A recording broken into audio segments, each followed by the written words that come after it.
আমাদের আন্দোলন আমাদের বিক্ষোভ আমাদের এই অবরোধ আমাদের এই আন্দোলন আমাদের সকলের সরকার তো এসব করে তো সরকারের বদনাম হয়। কি করতাম না, পুলিশ অ্যারেস্ট করছে, এখন আমরা আইনি ভাবে দেখুন।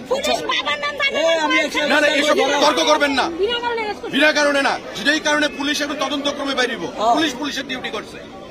দেশে তো আইন কানুন ব্যবস্থাও তো একটা আছে, সরকারটা তো প্রত্যেকের, সরকারটাকে তো বাঁচাইতে হইব। মুখ্যমন্ত্রী প্রশাসন এটা কালিমালিপ্ত করা যেত না। হাজার হাজার গাড়ি আটকে গেছে, স্কুল স্টুডেন্ট, পেশেন্ট, কর্মচারী, তারা অফিসে যাইতে পারতেছে। কোনো কথা না দিদি, আমি কইতাছি এটা এখানে আমি আইছি, আপনার রাস্তা রাখতে হইব। এসপি আইছে, কোনো বিশৃঙ্খলা যেন না হয়। আন্দোলন করছেন, আপনারা তো বিরোধী দল করেন না, তাইলে বিরোধী দলের আন্দোলন এমন হয়। ধর্ম, বর্ণ, সমস্ত কিছুর ভিত্তিতে দেশ চলে না। আমাদের শুনেন, যেটা হয়েছে আইনিভাবে আমরা দেখব, পুলিশের কাজ করছে, আমরা এখন বাকিটা দেখব। তার যাতে কোনো অসুবিধা না হয় এটা আমরা দেখব। আমি নাট মন্দির করে দেবো, আমি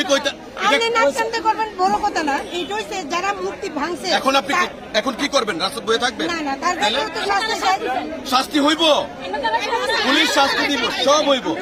দেখেন আপনাদের আপনাদের, আরে দিদি কথা শুনেন না, আপনাদের বাঁচাইতে সেদিন রাত্রে আমিও তো বদনাম হয়েছি, কিন্তু আমি তো এটা কেয়ার করছি না।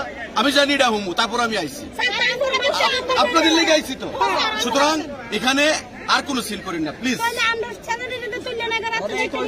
এটা আমি দেখতেছি তো, আইনি ভাবে দেখুন প্লিজ।